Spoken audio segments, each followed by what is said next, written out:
Kung may makakakita man kay Miko, ay iisipin sigurong may maluwag na tornilyo siya sa utak. Napapailing kasi siya pamaya-maya at napapangiti. Napakagaan ang pakiramdam niya. Iyon ang dahilan ng pag-aastang baliw niya.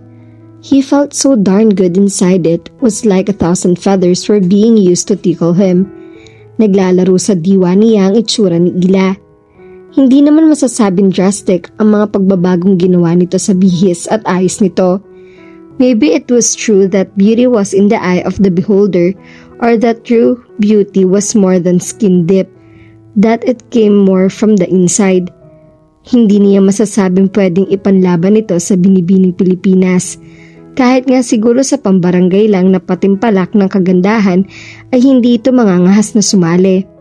Pero lutang na lutang ang pagbabago ng itsura nito. She was starting to feel good about herself. Tiyak niyang malaking dahilan iyon. Mas maaliwalas na mukha nito. Hindi kagaya dati na para bang permihan ng magkasalubong ang mga kilay nito o hindi kaya ay nakaangat ang isa sa mga iyon sa paraang nagtataray. Marunong na rin itong ngumiti. Madalas nga ngumingiti. Kahit ang mga damit na pinipiling isuot nito ay nagpapahiwatig na rin ng pagbabago ng pananaw nito sa sarili at sa buhay. She used to wear dark colors. Ang tabas pa ng mga sinusuot nito ay mas bagay yata sa mga nagbabalak magmadre o sa mga masisigasig na kumandidato sa pagka-old maid. Ngayon ay mas madalas na ang mga pastel ang kulay ng mga damit na suot nito. Hindi na rin parating 3/4 ang mga manggas ng t-shirt at blusa nito. She was starting to show a little skin, a good thing because she had such a smooth and creamy complexion. Katulad siguro nito ang isang paru-paro. Pagkatapos nitong lagpasan ang pupa stage ay nakita na ang tunay na ganda nito. And he was smitten by that beauty. Naalala niya mga sandaling pinagsaluhan nila kaya siya napatulala, napapailing at napapangiti. Dapat siyang kabahan. Delikado yata mga senyales na nakikita niya sa kanyang sarili. Pero ng mga sandaling iyon, ipinasya niyang namnamin kasiyahan niyang nadarama. It made him feel good to think that he was instrumental in the transformation that was taking place in her. Humugot siya ng hininga. Hindi siguro iyon ang tamang panahon para mag-isip siya ng kung ano-ano. May report pa siyang babasahin. Gagamitin niya iyon sa presentation na gagawin niya sa harap ng board of directors, kaya dapat lang nasimulan na niya ang pag-aasikaso roon. Dala ang folder, tumuloy na siya sa den kung saan niya nakagawang magtrabaho kapag nasa bahay siya. Inoon niya ang computer saka niya inilapag ang report desk. Pero bago siya nagsimula sa pagtatrabaho ay minabuti niyang i-check ang mga emails niya. Nakita agad niya na nagpadala ng mensahe sa kanya si Irene. Binuksan niya iyon. Natulala siya pagkatapos niyang basahin ang mga sinabi nito. Napasandal siya sa upuan niya. I'm coming back home, honey. Nasubukan ko na makipagsapalaran. I know I tried and that is enough for me. I miss you. I can't wait to be with you. Dapat siyang matuwa. Kung dati nangyari iyon, malamang nanapayas na siya. Sabay suntok sa hangin. Dati kasi gustong-gusto niyang pigilan ito sa pag-alis. Hindi lang niya iyon ginawa dahil ayaw niyang maging hadlang sa mga pangarap nito. Nangulila rin siya ng husto rito. He also felt despair when it seemed she had no more intention of even coming back. Kaya ngayon, dapat lang na matuwa siya. Pero hindi tuwa ang tawag sa nadarama niya, kundi pagkalito at kaunting kaba. Iyong mga mas nangibabaw sa kanyang kalooban. Do you still love her? Parang may bumubulong sa kanya na naturang katanungan. Of course, mabilis sa sagot ng kanyang isip. Then what's the problem? Ano nga bang pinoproblema niya? Dapat wala, hindi ba? Pinilit na lang niya ang sarili niyang basahin ang report. Para kang sira, angil ni Ila sa sarili niya habang nakatingin siya sa salamin. Para sa isang katulad niya na dati allergic makita ang refleksyon niya, kakatwang napapadalas ang pagtunghay niya ngayon sa salamin. Ganun na naman ang ginagawa niya. Hindi rin mapalis-palis ang ngiti sa mga labi niya. A pool of happiness was bubbling inside her, making it difficult for her not to smile. Si Miko ang dahilan, wala nang iba. Hindi niya tinangkang itanggi iyon. She was madly in love with him. Ayaw sana niyang mangyari iyon. Kinatatakutan niyang madama ang damdaming napakaposible at halos natitiyak na niya noon na walang idudulot sa kanya kundi sama ng loob at kasawian. Pero wala nga yatang maaaring pumigil sa pagpasok sa puso ng napakapangyarihang damdaming iyon. Hindi niya ginusto pero nangyayari at nangyayari pa rin iyon. Tuwing maglalaro sa diwa niya ang mga eksenang pinagsaluhan nila ni Miko, napapangiti siya. Maliban sa pagpunta nila sa Tagaytay ay ilang beses pa silang lumabas. Simply remembering him made her so happy. Pruweba niyon ang pag-aastang lukaret niya. Pinilit na niya ang sarili na talikdan ng salamin. Sa pagbaling niya ay nakita niyang nakatingin sa kanya ang mga alaga niyang aso. Natawa siya. Pati yata mga ito ay nagtataka kung nasa katinoan pa siya. I'm okay, Papis. Hinaplos niya ang ulo ng mga ito. Masaya lang ako. Masayang masaya. Gusto niyong mamasyal? Ang average intelligence daw ng mga aso ay katulad ng 1-2 taong gulang na bata. Ibig sabihin nakakaintindi ang mga iyon ng mga simpleng salita. Patunay na nauunawaan ng mga ito ang sinabi niya. Ang masigasig ng pagkawag ng buntot ng mga ito. Nasanay na siya sa mga aso niya na maglalakad ng walang leash. They were trained not to run off.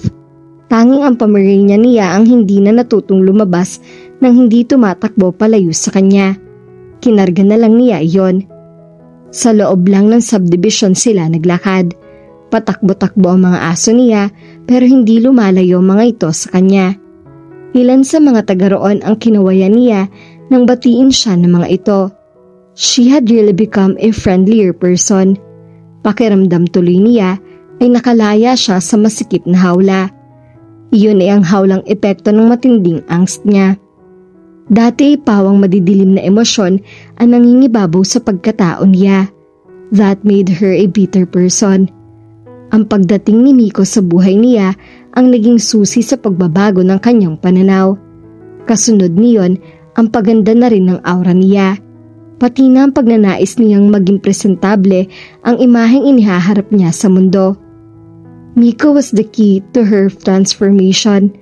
She would be forever grateful to him for making her feel good about herself. Napakislot siya nang may bumusina sa di kalayuan sa kanya. Isang lalaking sakay ng motorsiklo ang nalingunan niya. Ila, ikaw ba yan? Tanong nito. Oh, Chris, ikaw pala. Suki ito ng pet shop. May kaangkas ito, si Punch. Medyo pamilyar na ang mukha nito sa kanya noon, pero nang ipakilala nito sa kanya si Miko noong minsang magkasalubong na sila nito, saka lang niya nalaman ang pangalan nito. Noon pa mang una ay hindi na siya natutuwa rito. There was something about the guy that made her feel uncomfortable. Ang tataba ng dogs mo, ani Chris. Ang tatakaw eh.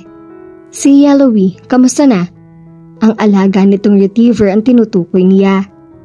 Matakaw pa rin, hindi na kita nakilala kanina. Blooming ka ata. Puna ni Chris. Blooming ka riyan? Parang nagsuot lang ako na maayos-ayos, blooming na. Ganti niya. Napansin niyang tila napangiwi si Punch. Parang may hindi ito'y kinakatuwa. Oh, paano? Mauna na kami. Paalam ni Chris. Sige, ingat ka, sabi niya. Siya lang? Sabad ni Punch. Alangan ngiti ang ibinigay niya rito. Ikaw rin, syempre. Napilitang sabi niya. Para namang galing sa ilong, komento nito. Hindi naman nagsasalita ang ilong. O sige na. Kunwa ay hinabol na niya mga aso niyang nauna ng kaunti sa kanyang paglakad. Maaga pa ay gising na si Ila. Halos hindi nga siya nakatulog sa magdamag. Sabado noon at sa araw na iyon ay may usapan sila ni Miko na pupunta sa farm sa Batangas. Kahit siguro sa kanto lang siya dalhin nito ay masisiyahan pa rin siya. It was more of the fact that they would be together that was making her happy and excited, and not where they were going. Nag-ayos siyang mabuti. Bago pa man dumating ang oras na sinabi ni Miko na daraanan siya nito, ay narinig na niya ang ugong ng dumating na sasakyan. Agad na bumilis ang sasal ng dibdib niya. Isang ngiti ang otomatikong sumilay sa mga labi niya na mga mapasilip siya sa bintana at natanaw niya ang pagbaba ni Miko mula sa Ford Everest nito. Nagtahulan ng mga aso niya. Nagunahan pa ang mga iyon sa pagtakbo papunta sa gate para salubungin si Miko. Sa madalas na pagpunta roon nito ay nakilala na ito ng mga alaga niya. Pinaghaplos agad nito ang ulo ng mga aso niya nang makapasok ito sa gate. Mas nauna pang nabati ang mga alaga niya kaysa sa kanya. Wala na itong nababanggit tungkol sa plano nito noon na bumili ng aso. Gusto niyang isipin na paraan lang nito iyon para makilala siya. Hindi na rin naman niya inungkat iyon. Bakit pa? Ready ka na? Tanong nito sa kanya nang kumalma na ang excited na mga aso niya. Ayaw mo magkape muna? Tapos na ako. Mas gusto kong lumakad na tayo. Anito. Kukunin ko lang mga gamit ko. Pumasok siya sa loob ng bahay. Ito naman ay nagsabi maghihintay na lang sa bakuran. Nang lingunin niya ito, nakita niyang abala ito sa pakikipaglaro sa mga alaga niya. Napangiti siya. Aliw na aliw si Ila sa pamamasyal nila ni Miko sa farm nito sa Batangas. Mangga ang tanim ng mga ilang daang hektaryang lupain. Ayon dito, kailan lang nito nabili iyon. Namumunga ng mga puno at napakagandang panoorin ng mga sangang hitik na hitik sa bunga. May kubong pahingahan sa isang bahagi ng farm. Kalapit iyon, sa lilim ng mga isang mayabong na puno ay may mesang yari sa kawayan. Doon ito nagpahanda ng tanghalian nila. Sinigang na sugpo at inihaw na tilapia ang kinain nila. May mango shake din na isinilbi sa kanila ng katiwala at ang panghimagas nila, natural lang na hinog na mangga. Napakatamis ng prutas, iyon ang natuklasan niya sa unang pagsubo pa lang niya. Naparami tuloy ang kain niya. Nang mapadighay siya ay natakpan niya ang kanyang bibig. Nakadama siya ng hiya. Mano ba namang mapadighay ka? Ani Miko. Natutuwa nga akong malaman na nabusog ka. Busog na busog. Hinimas-himas niya ang tiyan niya. Talaga? Patingin nga.